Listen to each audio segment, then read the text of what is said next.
오늘 12월 넷째 주 2부 예배 참여하신 여러분들에게 하나님의 크신 은혜가 충만하시길 소망합니다. 이미 성탄은 시작이 됐죠.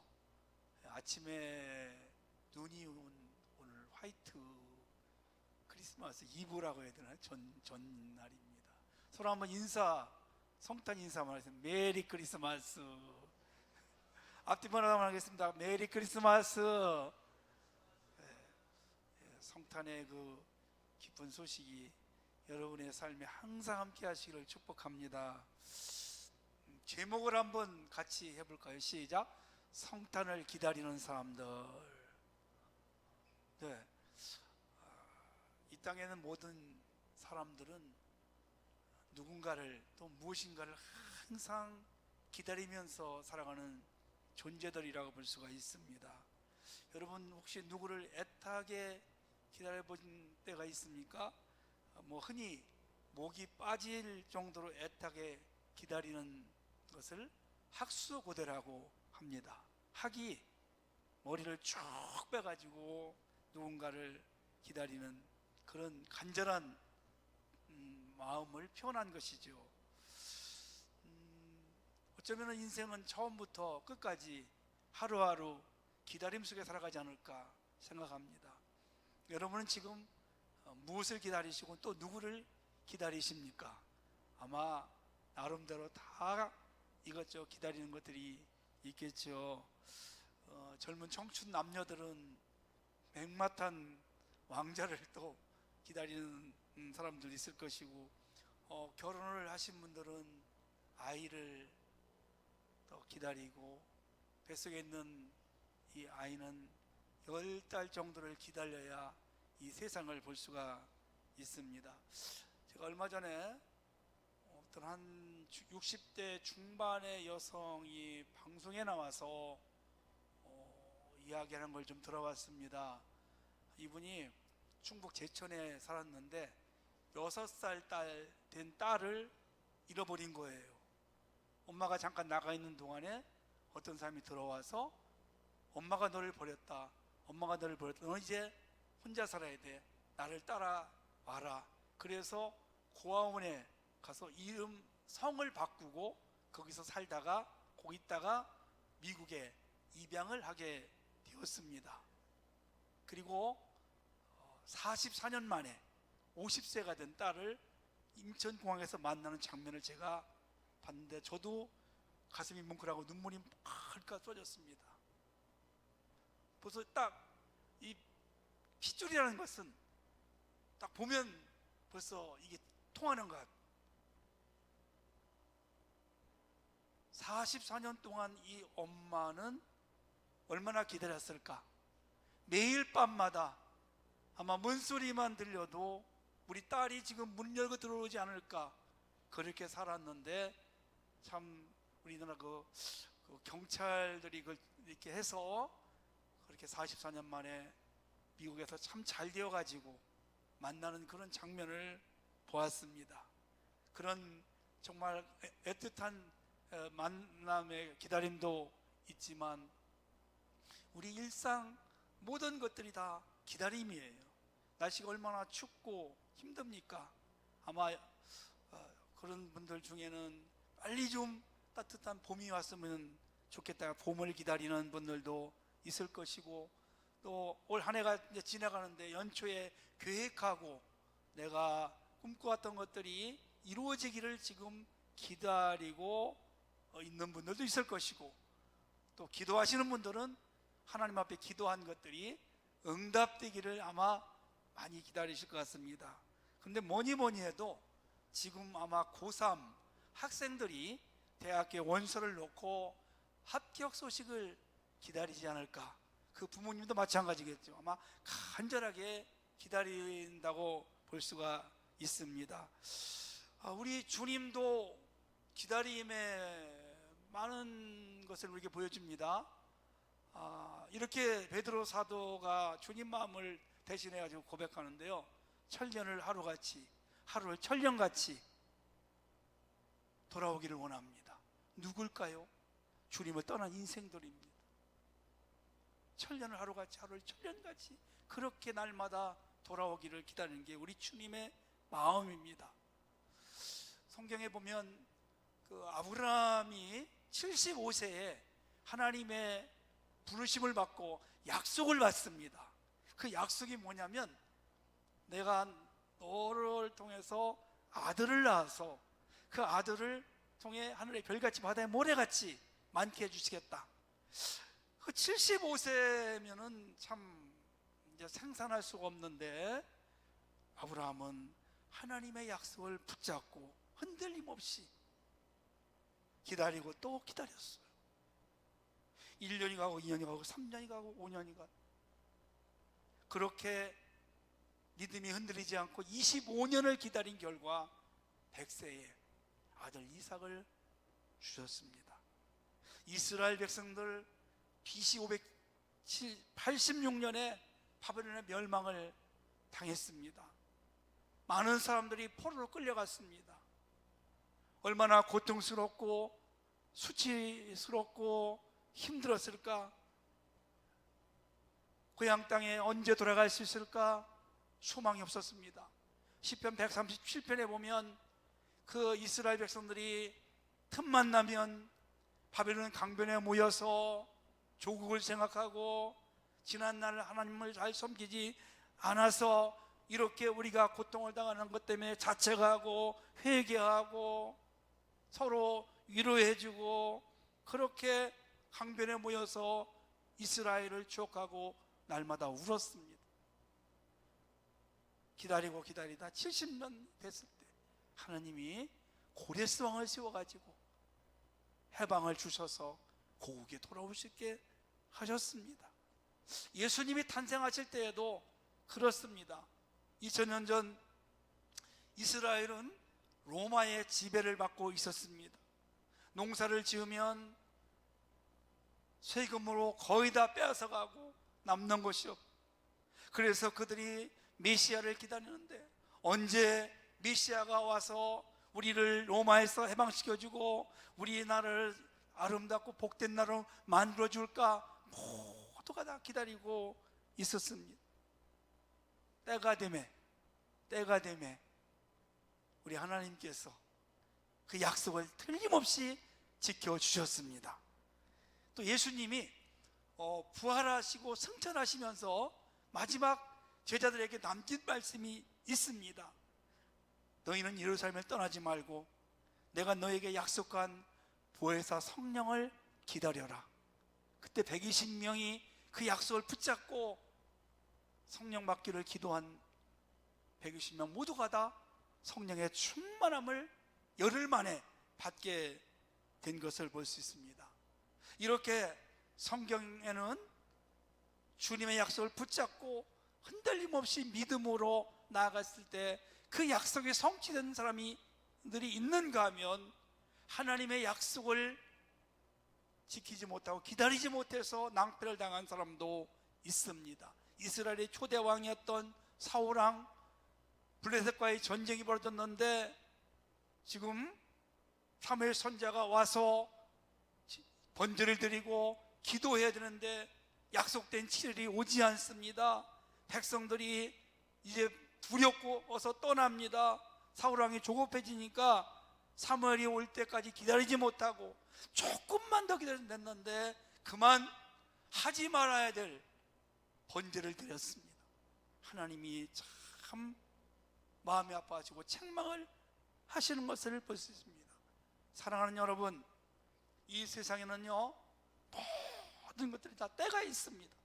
날 때가 있으면 죽을 때가 있고 심을 때가 있으면 거둘 때가 있습니다. 여러분이 기도한 것, 여러분이 헌신한 거 다 받을 때가 있습니다.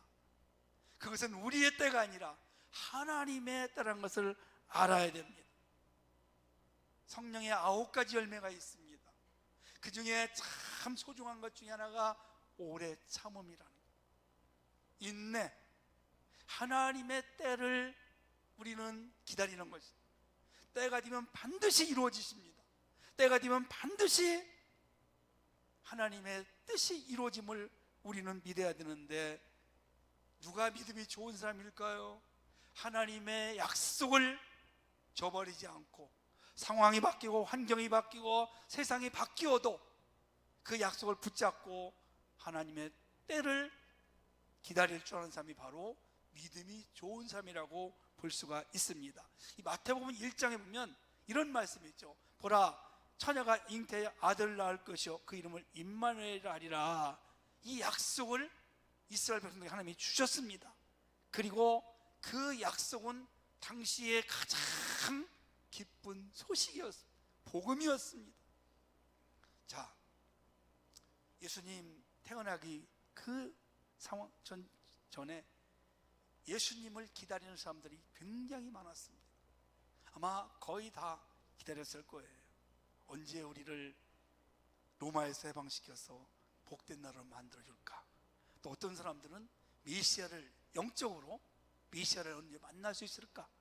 그 중에 메시아를 만나고자 하는 영적인 정말 간절한 성탄을 기다리는 사람 중에 바로 예수님의 어머니, 아버지 요셉, 마리아, 엘리사벳, 시므온, 안나, 그리고 동방의 박사들, 또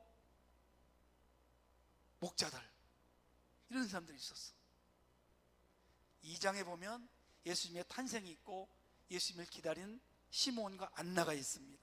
그런데요, 이거 재밌는 것을 하나 발견할 수가 있습니다. 이 모두가 다 예수님을 기다린 사람들입니다. 동방의 박사들은 황금과 유향과 몰약이라는 그런 아름다운 예물을 드리고 싶어서 예수님을 탄생을 기다렸고, 목자들은 왜 기다렸을 것 같으세요? 목자들은 경배 드리려고, 경배하고 싶어서 기다렸어요. 그런데요, 헤로드 왕과 종교 지도자들도 예수님을 기다렸어요. 왜 기다렸을 것 같으세요? 목자들과 같이 경배하려고, 동방박사들처럼 예물 드리려고 기다린 것이 아닙니다. 이 사람들은 예수님을 죽이려고 기다렸어요. 그 오늘날 말하면 악한 사단마귀라고 이야기를 합니다. 성탄을 기다리는 사람 중에는 경배하고 만나고 싶은 사람들이 있었지만 죽이려고 했던 그런 사람도 있었습니다. 그러면 오늘 누가복음 2장에서 두 사람이 예수님을 정말 기다리는 사람이 나옵니다. 바로 안나 여 선지자와 오늘 본문의 시므온입니다. 이 안나 여 선지자는 결혼을 하고 남편하고 7년 살고 남편이 죽음으로 그때부터 84세까지 과부가 되었습니다. 어떻게 살았을까요? 날마다 성전에서 성전을 떠나지 아니하고 주여로 금식하며 기도합니다. 어쩌면 이스라엘 민족의 회복을 위해서 아기 예수의 탄생을 기다리며 예수님을 만나고 싶은 그러한 마음을 가지고 늘 금식하며 기도하다가 결국 성전에서 예수님을 만나요. 할렐루야. 또 한 사람, 오늘 시몬이 있습니다. 이 사람은 역시 경건한 사람이었습니다.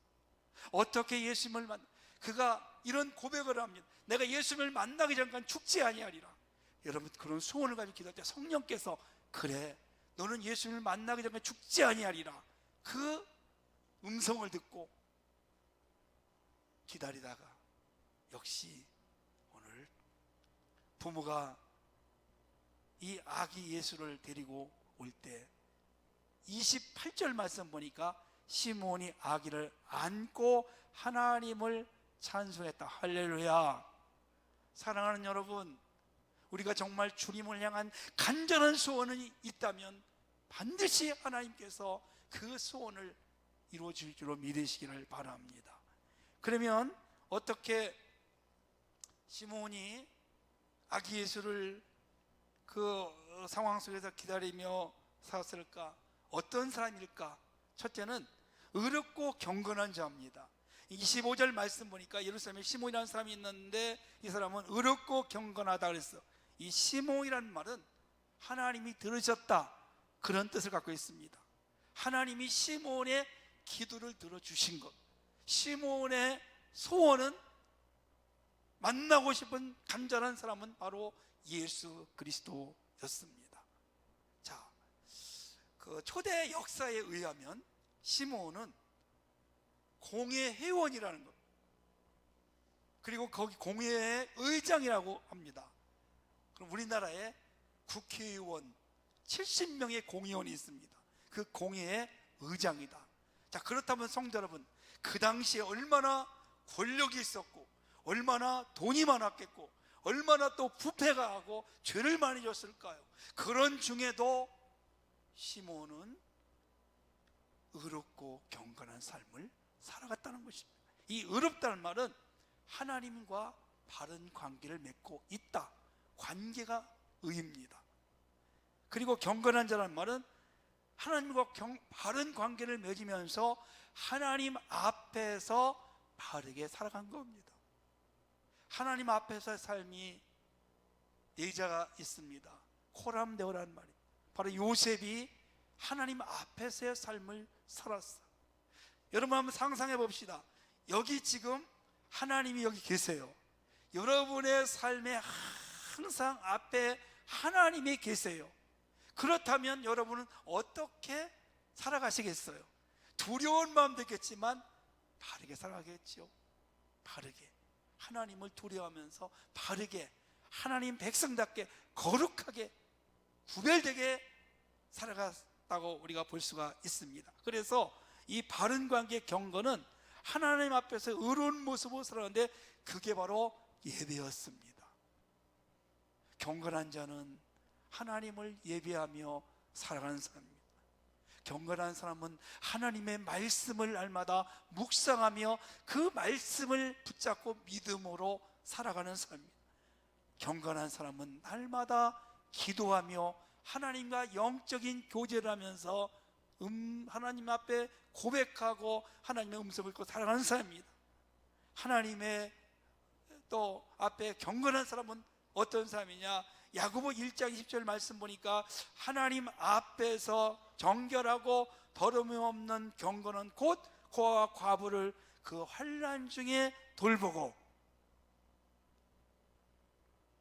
하나님 앞에 우리가 예배드리고 기도하고 말씀 묵상하고 이걸로만 끝나는 것이 경건이 아니라는 겁니다. 예수님이 이 땅에 오셔서 가난하고 약하고 힘없는 병자들을 향해서 낮은 데로 가셨듯이, 아까 그 영상에 보니까 선임계 목사님이 그렇게 노숙자들을 위해서 섬기고 나누고 베푸는 그런 삶을 살듯이 이 경건은 바로 고아와 과부, 약자들, 힘없는 사람들을 살피고 그들을 섬기고 살아가는 것이 바로 온전한 경건의 실천이라고 볼 수 있는 것입니다. 그래서 오늘 이 시므온은 그런 권력과 힘이 있었지만 하나님 앞에서 바르게 하나님의 뜻을 이루면서 살아가면서 아기 예수를 기다리게 된 것입니다. 두 번째, 이스라엘의 위로를 기다렸습니다. 이 위로를 기다린다, 이 말은 바로 이스라엘을 해방시켜 주시고 죄악에서 신음하는 사람들을 구원해 주실 그 예수 그리스도의 위로를, 그분의 오심을 기다리는 겁니다. 자, 그 당시에 제가 서대 때 말씀을 드렸지만 이스라엘 백성들에게는 소망이 없었습니다. 절망이었습니다. 왜? 로마의 통치를 받고 있었습니다. 자유가 없고 주권이 없습니다. 하나님을 섬겨야 되는데 로마의 신을, 황제를 섬기라고. 당시에 황제는 신과 같았어요. 그래서 강압적으로 황제를 숭배하게 하고 하나님을 섬기지 못하게 했어요. 여러분 얼마나 이것이 고통스러웠을까요? 누구 하나 위로해 줄 사람이 없었습니다. 모두가 다 그때는 위로를 받아야 할 그런 상황이었습니다. 그래서 누구보다도 메시아가 와서 우리를 로마에서 해방시켜주고 메시아를 통해서 우리가 위로받고 그리고 소망을 갖게 하는, 그것이 바로 그 당시의 사람들인 것을 볼 수가 있습니다. 여러분은 어떤 위로를 받고 싶어 하십니까? 여러분 주변에는 지금도 어둠에 또 절망에 낙심에 주저앉는 많은 사람들이 있습니다. 우리 그분들에게 예수님의 사랑을 전하고 그들에게 위로의 메시지를 전하고 일으켜 세워지고 격려하고 그들을 돌볼 수 있는 삶이 되시기를 간절히 원합니다. 이사야 40장 1절 말씀 보니까 너희 하나님이 이르시되 너희는 위로하라, 내 백성을 위로하라 그랬어. 위로받는 것보다 내가 위로해주고 살아가는 복된 삶, 시몬 같은 그런 삶을 살아가는 여러분 되시기를 주의 이름으로 축원합니다. 세 번째는 시몬이 어떤 삶을 살았을까요? 성령님의 인도함을 받는, 성령 충만한 삶을 살아갑니다. 25절 하반절에 보니까 성령이 그에 계시더라. 26절에 보니까 하반절에 성령의 지시를 받았더니 27절에 보니까 성령의 감동으로. 시몬은 한마디로 얘기해서 성령 충만한 삶이었습니다. 성령님의 인도함을 받는 삶이었습니다. 권력을 가지고 힘이 있고 재산이 많고, 여러분 그러면요 당시 상황에서 이렇게 성령의 인도함 받기 쉽지 않았습니다. 그럼에도 불구하고 하나님과의 관계, 하나님 앞에서의 경건한 삶을 살다 보니까 성령님이 시몬에게 임하게 된 것입니다. 우리 시대에 꼭 필요한 것이 바로 성령님의 인도함을 받는 것입니다. 나이를 먹어갈수록 세 가지가 늘어난다고 합니다. 첫 번째는 염려와 걱정, 근심이라고 합니다. 어떤 염려, 걱정이, 근심이 있을까요? 노후에 대한 거, 자식에 대한 거, 건강에 대한 거, 이런 것들이 자꾸 걱정이 되고 염려가 된다는 것입니다. 두 번째는요, 나이가 들수록 고집이 세다고 합니다. 그래서 지는 것이 싫고 자기 주장대로 하고 싶고 자기가 중심이 되어야 하려고 자꾸 그래서 자기 이야기만 많이 한다는 것입니다. 마지막으로는 욕심이 더 많아진답니다. 자꾸 이게 움켜쥐려고 하는 거예요. 이게 손을 펴야 되는데 움켜쥐려고 하는 거예요. 그래서 우리는 이렇게 성령 충만하지 않고 살아가면 이런 세 가지가 점점 우리 삶에 많아져서 복된 인생을 살아갈 수 없다는 것이죠. 안나 같은 여선자는 성전에 살면서 그는 날마다 주야로 금식하며 기도를 합니다. 그렇게 기도하면서 예수님을 만났는데, 시몬 역시도 마찬가지로 그런 힘과 권력을 가지고도 하나님 앞에서 성령 충만하며 능력 있는 삶을 살기가 쉽지 않습니다. 특별히 성령님의 지시를 받아요. 그래서 성령의 지시를 받고 성령의 감동으로 이제 성전에 들어가라는 그런 음성을 듣고 들어갔을 때, 마침 그의 부모가 예수가 탄생한 지 아마 8일째로 알고 있습니다. 할례를 하기 위해서 이 성전에 왔는데요, 어느 날 성령의 감동으로 들어가서 그 아기 예수를 만나서, 그래도 꿈이 정말 소원이었던 이 아기를 가슴에 안고 소원을 이루는 것을 볼 수 있습니다. 그리고 뭐라고 고백합니까? 나는 이제 죽어도 여한이 없습니다. 여러분은 어떤 일을 하고 나면 여한이 없겠습니까? 어떤 분이 그런 말씀을 하셨어요. 목사님, 저는 우리 애들 결혼만 시키면 저는 여한이 없습니다. 죽어도 여한이 없습니다. 그러더니요, 안 돌아가시는 거예요. 또 저한테, 목사님, 손주 하나 보면 여한이 없겠습니다. 그러시더니 또 하나 더 보고 싶습니다. 그러더니 나중에 손주 며느리 왔습니까? 손주 며느리까지 봤으면 여한이 없겠습니다. 그렇게 돌아가셨어. 손주 며느리까지 보고. 욕심이 참 많습니다. 오늘 29절 말씀을 보니까 이런 말씀이 있습니다. 주자여, 이제는 말씀하신 대로 종을 평안히 놓아 주신도다. 이 말은, 주님, 제가 꿈을 이루었습니다. 이제 저는 죽어도 여한이 없습니다. 예수님 만나보고 예수님 가슴에 안고 아기 예수를 탄생을 축하하고 찬송한 것으로 시몬은 요한이 없다고 했습니다. 여러분은 어떤 일로 인해서 죽어도 요한이 없겠습니까? 우리가 지금 기다려야 할 분이 있습니다. 바로 함께 예배를 드리다가 지금 주님을 떠난 사람들이 참 많이 있습니다. 그분들이 돌아오기를 우리는 기다려야 됩니다. 그리고 또한 다시 오실 예수 그리스도, 다시 오실 예수 그리스도를 우리는 기다리는 사람들이 되어야 됩니다. 어떻게 기다렸으면 좋겠습니까? 오늘 시몬처럼 하나님과의 아름다운 관계를 맺고, 더 나아가서 하나님 앞에서 경건한 모습으로 거룩하게 하나님을 기쁘게 하고 이웃들을 섬기며 살아가는 삶, 더 나아가서 우리의 생각과 오랜 경험으로 살아가는 것이 아니라 성령님의 인도함과 성령님의 도우심을 받고 살아가는 그런 복된 삶이 다 되시기를 주님의 이름으로 축복합니다. 유대 이스라엘의 정신과 의사 빅터 프랭클이라는 사람이 있습니다. 이 사람이 죽음의 수용소라는 책을 썼습니다. 제2차 세계대전 때 이 사람이 나치에 끌려가서 감옥에서 수년 동안 말로 표현할 수 없는 그런 고통을 당했습니다. 여러분, 얼마나 이 고통이 심하냐?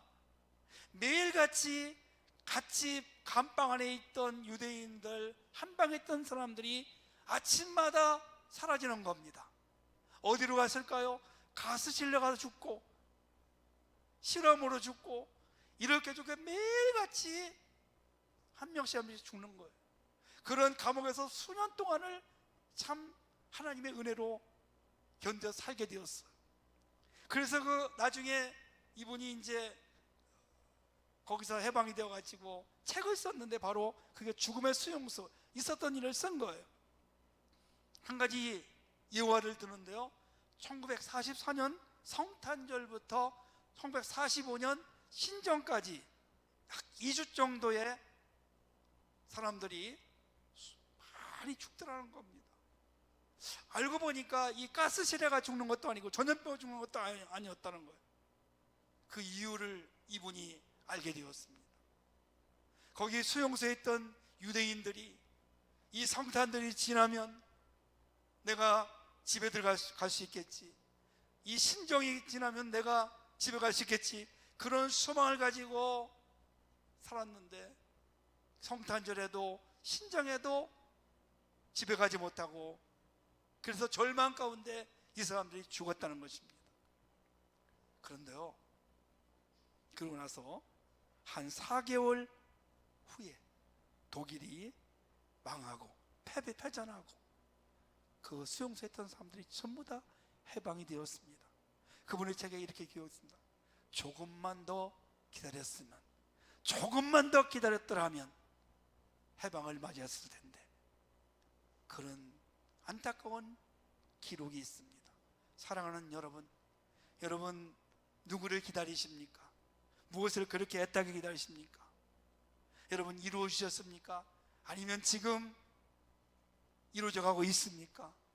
아니면 지금 이루어지지 않았습니까?